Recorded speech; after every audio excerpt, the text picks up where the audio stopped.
So, and this is where Darwin comes into play. Okay. So there's different ways to look at things. We can talk about our past, we could talk about childhood, we could talk about all the things we're lacking.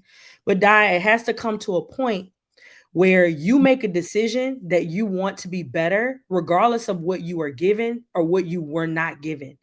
You're going to have to let that hurt and whatever feeling of lack that you feel that's hanging over your head, you're going to have to let that go and push forward to the outcomes that you want in life. And you're going to have to pour the time and energy into the things that you this is the outcome, what are the requirements? This is the outcome, what is the requirements? This is like you're going to have to write it down, and all this talking of past and what you don't have and what you weren't given and what your friends didn't get. You trying to put all of these people on your back and all of this trauma on your back, and guess what? You're drowning, you're Mhm. gonna drown. Well, That's I'm what Bruce learning was that talking now, about. Kasey. Yep. So Doc, Community starts with self and family in the household. If you're going to contribute to if you're going to truly contribute to your community, you got to work on your household first, because your household is within the community. That's how you change a community. so Doc, my wife, she kind of share. And I'm gonna say we all share because I share that same sentiment that you share, right? As far as not wanting to disconnect from the people from where you from, right? I talk about I'm from the Holy City. I'm from Adelondale, and you know how it is over there. So my wife, she got a social working degree. Her initial degree was in social work, and the what was getting pulled from her every day because she going in here trying to save the world, and these kids going through extreme abuse, and she trying to work with them, dealing with runaways in the middle of the night, all this type of stuff. It was tearing her apart.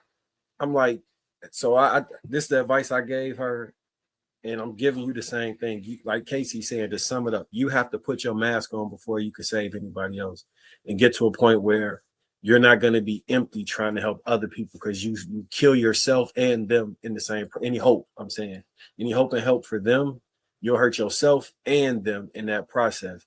So sometimes you have to, like even with that same mindset. I was talking about this the other day.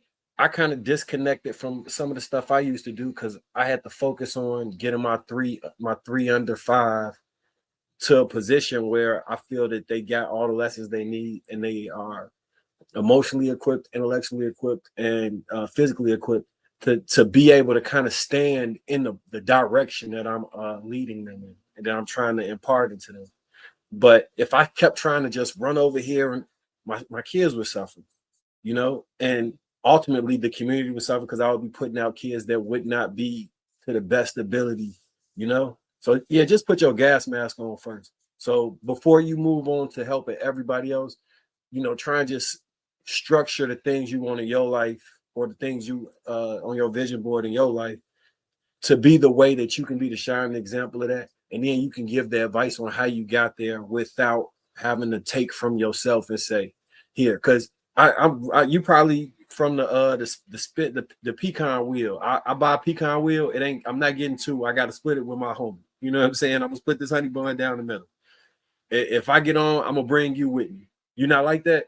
It's called It kinda, pecan, not no I pecan. did used to be like that, Marcus, but I'm not at that point in my life now. Right now, I'm solely focused on me. I'm solely focused on my family. And what I did was cuz for me, I've always been able to get a job. That's been nothing for me.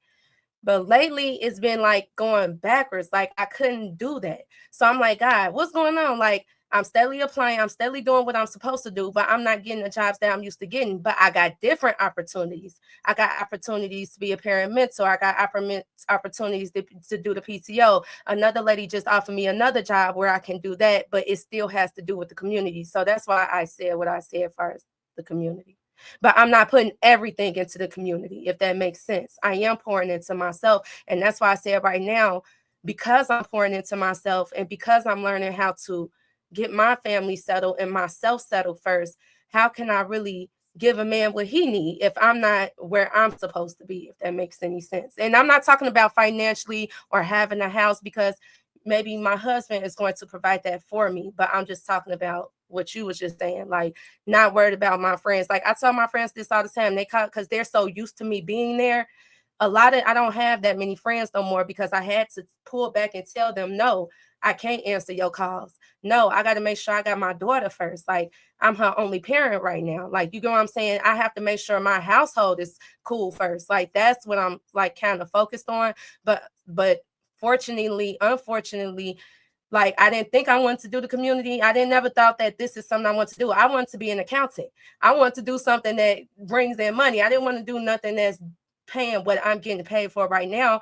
But these are the opportunities that's been handed to me, and I have to use what's in front of me right now until I get to either where I want to be or where I'm supposed to be, if that makes any sense. But I've tried to, just go ahead, go back to the call center, go ahead and just go back to, go to school for accounting. I only got a year left. I tried to do those things and being like, but for some reason it wouldn't sit right with my spirit. And this is after I started asking God to come in my life, after I asked God to touch my heart. It's like everything changed from what I thought it was going to be. I thought I was going to have a house by this age. I thought I was going to be in this job. I thought I was going to be in this field. But after I asked God to come into my life and touch my heart, new opportunities came, and I had to use those opportunities. How was I going to feed my daughter? The other opportunities that I wanted for myself wasn't falling through, so that's why I said what Well, I said. do you think it's easier to position yourself as a wife than you can get into a house and all these other things? If I had experience on it and if I knew what it like actually looked like, then I would say yes, but I really don't. You have a So I feel circle. like You have exposure to women that give you inspiration. that's what God doing now. So maybe my husband finna come soon because I didn't have the resources I have in you guys, like before. So that's why I think I haven't found my husband, or I'm not gonna say I have found my husband, but my husband haven't found me. Okay. We got to ready to close out, y'all. I appreciate all of this. I'm just going to say just a couple things. I don't know who needs to hear this, but I think it's some good information. If a person is not consistent over things in their life, what makes you think they're going to be consistent over everything else? You really got to pay attention to that. And every time someone receives some advice or information, it's not always warranted with a response. Sometimes you have to allow things to kind of soak in and reflect. If you don't got it all together, what makes you think your thoughts are together? So you got to go back to the basics and just kind of put everything into perspective. Sometimes you got to meditate on information that you receive, collect all the data, all of the advice, all of the information, and it's going to have to logically make sense to you. Sometimes people be trying to give advice and they don't want to receive it. It's not a priority. Sometimes marriage, finding somebody, it's not a priority to them. So all you can do is just keep speaking. And sometimes it's going to take a life-changing event that has to happen in their life in order to bring them to them. Sometimes people will come to church, and then you don't see them go and accept God until they had that moment where they just can't take it no more. Sometimes some people reach it and other folks never reach it. It ain't gonna be for everybody.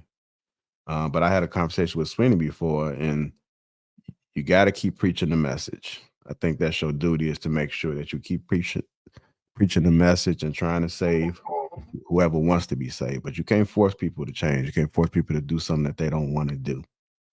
But I do know that when you receive information, it's almost like my kids. I have to tell them to shut up, basically. It's called talking back. That's how I was raised. It's called talking back. You always keep trying to explain, and that shit is draining. You spend so much time responding and going down your timeline, and this is what I'm doing. This is who I am. No, you got me effed up. That's not what it is. Just, if it's not you, it just ain't you. But spend that energy on reflecting instead of trying to explain yourself to folks all the time. If you know it ain't you, it ain't you. You ain't got shit to prove to humans. Just take what you need from the message, meditate and sleep on it. You might wake up and it might be something somebody said and it might apply to you, but it might be able to help you.